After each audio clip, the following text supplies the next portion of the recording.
We have organized plagiarism into 3 categories, or ways plagiarism can manifest in writing: overt plagiarism, passive plagiarism, and self-plagiarism.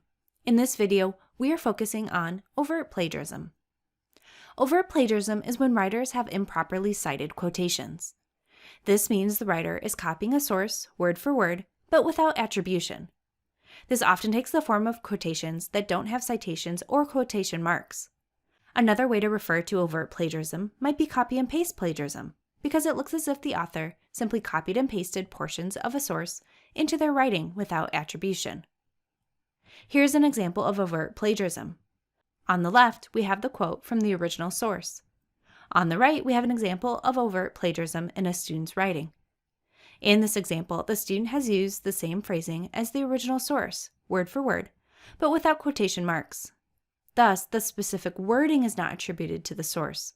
They are not given credit where credit is due, which results in overt plagiarism. Let's revise the student's overt plagiarism by providing the required elements to cite the directly quoted material. Here we've added the following: 1. A citation with the author name and year of publication. 2. Quotation marks around the quoted text. And 3. The page number for the quotation. Writers are required to include all of these elements to appropriately cite quotations and avoid overt plagiarism. If any of these elements are missing, the result is incorrect citing at best and overt plagiarism at worst. Now you know what overt plagiarism is, what overt plagiarism looks like, and how to revise overt plagiarism. Let's think about strategies to help you avoid overt plagiarism. First, be sure you're familiar with APA citation rules.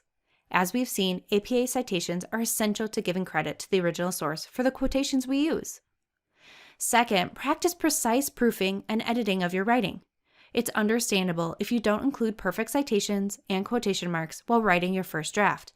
However, it's essential you incorporate proofing and editing steps into your writing process to look for these omissions. Third, use careful note-taking techniques. When we are in a rush, it's easy to copy and paste quotations from a source into our notes without separating those quotations from our own thoughts or paraphrases. This is a recipe for overt plagiarism, so when you're taking notes, be sure to add quotation marks and citations as you go along. This notation will reduce the likelihood for overt plagiarism. Finally, a comprehensive writing schedule will help you avoid plagiarism too. Building in time to fully write and incorporate the other strategies is essential to avoiding overt plagiarism.